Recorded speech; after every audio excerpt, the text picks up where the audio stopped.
Revenue is a terrible metric for measuring marketing effectiveness. Let's talk about it.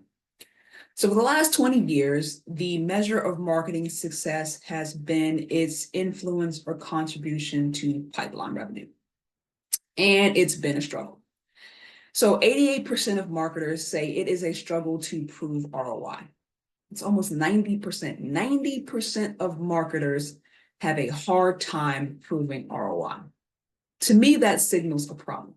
Now, most people will say, oh, it's because, there is a struggle with marketing sales alignment, or they just don't have the right tools, or marketers just fundamentally don't understand the C-suite and how to communicate to them. In my opinion, none of that is true.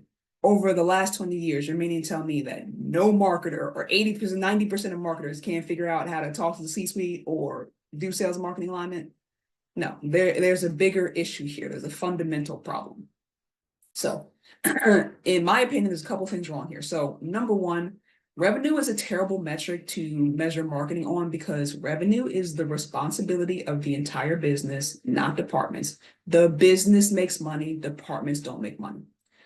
Number two, when revenue is the goal, marketing then associates every activity to revenue, and that's not necessarily the case. So we make assumptions about when people interact, download, clicks, conversions that then puts them into a sales cycle, which again, that may not be the case. People could be educating, researching all types of reasons people interact with brands and companies that have nothing to do with them wanting to buy your product or service.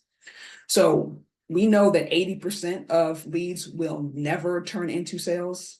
That should tell you we're probably misjudging customer interaction. And thirdly, we have no control over when people buy.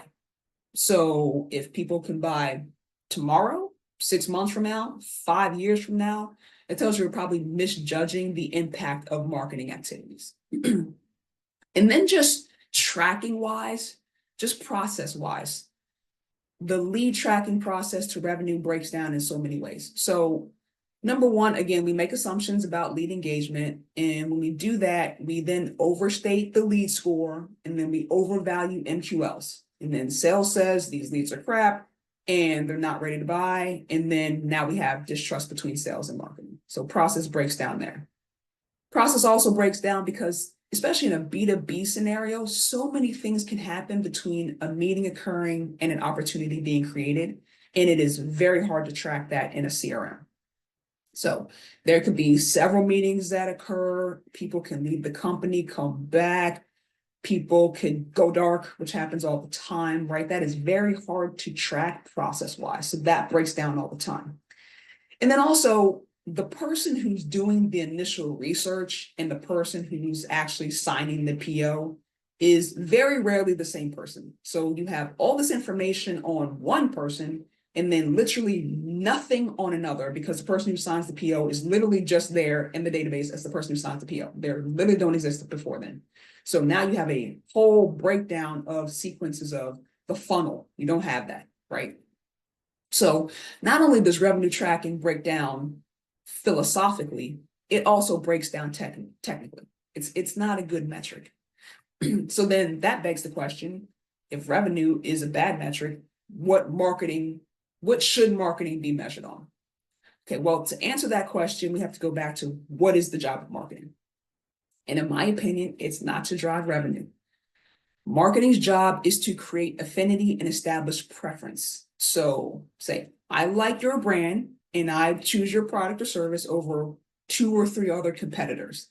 And then sales comes in and drives home your product or service over those 1, 2, 3 other competitors, right? That's our job, to create preference. So the question is, how do you establish preference? Well, in order to do that, you have to cultivate an audience and teach them how to evangelize your message, because most often than not, the way people hear about products or service is through word of mouth, right? Somebody you know, trust, friends, family, or trusted source, right? So you have to cultivate an audience and engage them. So marketing really should be measured on how engaged the audience is and develop KPIs around audience engagement. That's the way to measure marketing success, because an engaged audience is a key indicator of probably successful marketing. What do you guys think about that? Let's talk about it. So I want to hear from you.